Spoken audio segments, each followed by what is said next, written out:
Hello，大家好。咁啊，有新地盤開啦，呢一度就係沙田嘅大水坑，咁就係錦泰苑咯。咁就嚟緊就會裝修一個三房啦，兩廁一廚嘅，咁就係奶油風格啦。我同事電話嗰度睇到啦，奶油風格嘅。咁嗱，廚房咧將來就拆咗呢隻門啦，換個新門㗎啦。咁就係一個U 字型啦，都係做翻一個 U 字型嘅櫥櫃啦，有吊櫃。咁呢一度咧就留翻多啲空間啦，因為佢呢個單位就180度海景嚟嘅，你望到喺呢一度一路伸延到去房都係望到海景㗎啦，全海景嘅。咁啊，值得買嘅呢個單位，咁啊全海景㗎啦。咁啊嚟到客廳咧，咁啊瓷磚我哋都會拆晒重做㗎啦，會鋪翻啲木紋磚嘅。咁客人就揀咗我哋幫佢設計做奶油風格咯。嗱，咁呢一邊就有餐衣櫃啦。咁啊呢一邊就放梳化嘅，咁呢一邊就電視櫃啦。嗱，咁將來冷氣都會換翻做窗口式嘅分體嘅。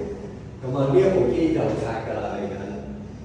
咁啊呢一啲原裝嘅裝修都要拆晒啦，呢啲都拆晒啦。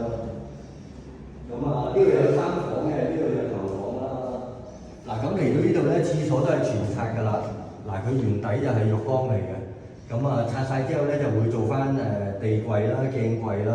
呢一邊就做翻企缸嘅，有浴屏嘅。咁啊走廊呢啲收納都唔愛㗎啦，將來。咁啊呢度第中房啦。咁嗱呢度就套廁嚟嘅，主人房連廁所啦。咁將來都會做翻一個鑽石型嘅浴屏啦，但係就簡約啲啦，就唔係呢啲款㗎啦。呢一邊就地櫃、鏡櫃啦。咁座廁就擺翻呢一邊啦。咁就嚟到主人房啦，床就喺呢個位置㗎啦。咁就呢個櫃就會拆走嘅，床就會褪翻佢呢邊。咁啊伸延過嚟呢一邊咧就係一個奶油風格嘅衣櫃啦，嚟到呢度。